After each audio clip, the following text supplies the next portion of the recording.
Ağlıma bir fikir gəldi. ChatGPT-dən istifadə edim, o doğrusunu deyər.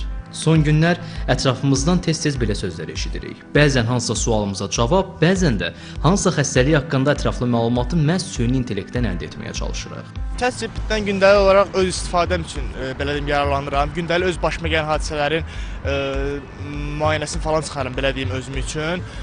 Bundan başqa özüm tarix coğrafiya ilə maraqlanan biriyəm. Bu haqqda məlumatlarımı genişləndirmək üçün daha dəqiq məlumatlara və arxivlərə erişmək üçün istifadə edirəm. Əslində süni intellektlər biz gənclərin inkişafı üçün yaxşıdır mən deyərdim. ChatGPT bizə dərslərin öyrənilməsində daha da çox müsbət təsir göstərir həqiqətən də. Buna görə də biz tələbələrə belə deyək dəstəkçi mən hesab eləyərdim bu sosial proqramların. Əsasən dərslərimdə istifadə edirəm. Dərslərimdə və yaxud da adi gündəlik həyatımda bilmədiyim suallar olduqda, hər hansısa bir şeydə başa düşmədiyim bir şey olduqda ondan soruşuram. Asanlıqla kömək edir. Artıq beynimdən istifadə etmək deməli kənara qoymuşam da. Hər hansısa bilmədiyim bir şey olduqda dərhal ondan soruşuram. Psixoloqlar isə deyirlər ki, insanlar bu tətbiqdən istifadə edərkən heç vaxt mənfi cavablar almayacaq. Əsas problemli tərəfi isə budur ki, ChatGPT-dən gündəlik istifadə edən şəxslərin proqramdan asılılığı yarana bilər.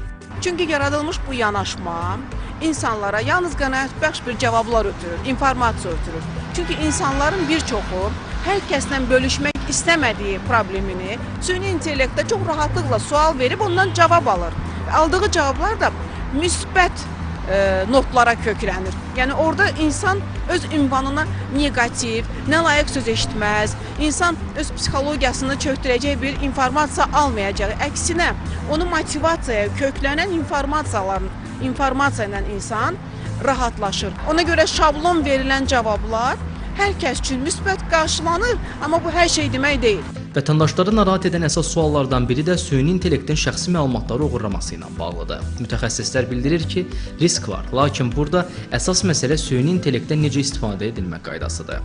Süni intellekt alətləri siz şəxsi və fərdi məlumatlarınızı ora qeyd etmədiyiniz müddətcə sizin üçün heç bir təhlükə arz etmir. Ancaq bunu da bildirim ki, heç bir süni intellekt aləti də sizdən bank kartı məlumatlarınızı, şəxsiyyət vəsiqə məlumatlarınızı istəmir. Yəni siz özünüz onu könüllü yazaraq daha bir nailiyyət, heç bir şey əldə etmirsiniz. Və əlavə olaraq da süni intellekt alətlərinin də oxşar fırıldaq saytları yaradılır. Yəni bir hərf, iki hərflərin yerlərini dəyişərəkdən sizə onun sosial şəbəkələrdə reklamını çıxardırlar və siz onun həqiqətən də fake və ya doğru olduğunu bilmədən öz məlumatlarınızı daxil edirsiniz. Proqramın digər mənfi tərəfi isə sosiallaşmanı azaltmasıdır. Tövsiyə olunur ki, suallarımızı hansısa proqrama yox, mütəxəssislərə ünvanlayaq. Bu, həm də təhlükəsizliyimiz baxımından daha vacibdir. Ələkbər Salih, Emin Tağıyev, Telesər.